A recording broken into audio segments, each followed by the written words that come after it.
उसने सिर्फ एक गलती की थी और उस एक गलती ने उसकी पूरी जिंदगी खत्म कर दी। अमावस्या की उस रात हम 5 दोस्त साथ थे, लेकिन घर 4 ही लौटे, क्योंकि 5वां वो पहले जैसा कभी नहीं रहा। और जो उसने देखा वो इंसान नहीं था। मैंने उसकी आंखों में वो डर देखा था जो मरने से पहले आता है। वो ऊपर देख रहा था, लेकिन मुझे कुछ दिखाई नहीं दे रहा था। शायद वो सिर्फ उसे ही दिखना चाहती थी। आज भी मैं उस रास्ते से नहीं गुजरता, क्योंकि वो अब भी वहीं है। उस रात हवा कुछ अलग थी, ठंडी लेकिन अजीब तरह से भारी। हम 5 साथ थे, हंसते हुए, जैसे सब कुछ सामान्य हो। रिया चुप थी। बंटिया बार बार पीछे देख रहा था, जैसे कोई हमें देख रहा हो। लक्ष्मण हमेशा की तरह निडर बन रहा था, लेकिन उसकी आंखों में भी एक पल को झिझक आई थी। अरबाज ने धीरे से कहा, आज अमावस्या है। और वो शब्द हवा में अटक गए। पेड़ असामान्य रूप से शांत थे, जैसे सांस रोके खड़े हों। मैं आगे बढ़ रहा था, लेकिन हर कदम के साथ दिल भारी होता जा रहा था। फिर वो गेट दिखा, शिंदे का बाग, वही जगह जहां 1 साल पहले एक औरत की लाश मिली थी। रिया ने मेरी तरफ देखा, उसकी आंखों में सवाल था, क्या हमें यहां रुकना चाहिए? हम सब एक पल को चुप हो गए, जैसे किसी अदृश्य रेखा को पार करने वाले हों।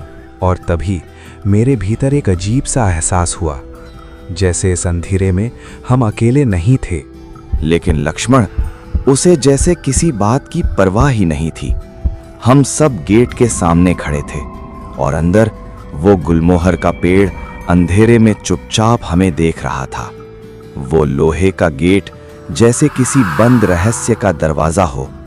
और तभी लक्ष्मण ने हाथ बढ़ाया और गेट खोल दिया। उस आवाज ने मेरे अंदर कुछ तोड़ दिया। वो अंदर चला गया, जैसे उसे कोई बुला रहा हो।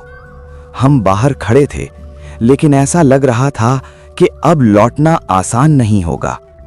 वो पेड़ इतना बड़ा, इतना खामोश, जैसे सदियों से किसी का इंतजार कर रहा हो। मैं उसे देख रहा था और अचानक हवा रुक गई। रिया की आंखों में डर साफ दिख रहा था, लेकिन हम में से किसी ने कुछ नहीं कहा। उस डाल के नीचे कुछ था जो दिख नहीं रहा था, और हमें यह समझने में देर नहीं लगी कि उस रात हमने किसी चीज को जगा दिया था।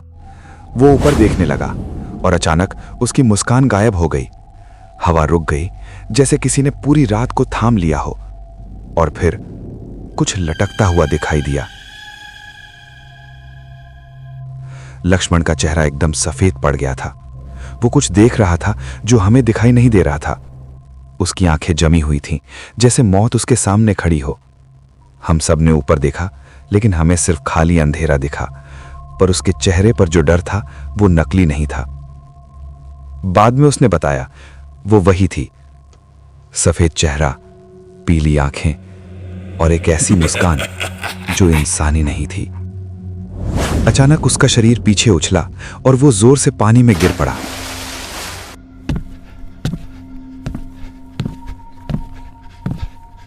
जब हमने उसे बाहर निकाला, उसके हाथ गले पर जमे हुए थे, जैसे कोई अब भी उसका गला दबा रहा हो। और तभी वो डाल हिलने लगी, बिना हवा के। उस पल मेरे अंदर कुछ टूट गया। मैंने पहली बार महसूस किया वो हमें देख रही है। और उस रात लक्ष्मण अकेला नहीं था, वो उसके साथ घर तक आई थी। उस रात के बाद लक्ष्मण कभी पहले जैसा नहीं रहा। उसकी आंखों में हमेशा वही डर ठहरा रहता था। मैंने उससे पूछा, लक्ष्मण, तू ठीक है ना?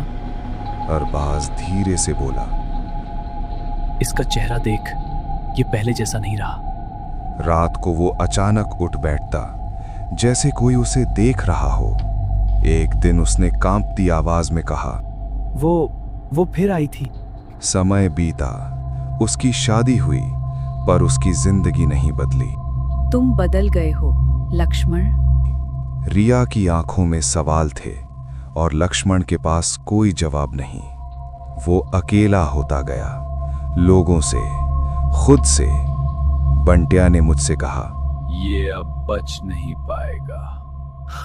और एक दिन उसने खुद को उस डर से आजाद कर लिया। उस रात उसने जिसे ललकारा था वो उसे कभी छोड़ने वाली नहीं थी। डर तो लगा ना।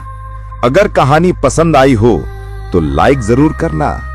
नीचे कमेंट करके बताना आपको सबसे ज्यादा डर कहां लगा। और हां, ऐसी ही नई डरावनी कहानियों के लिए चैनल को सब्सक्राइब कर लो। मिलते हैं अगली स्टोरी में। रात को अकेले मत निकलना।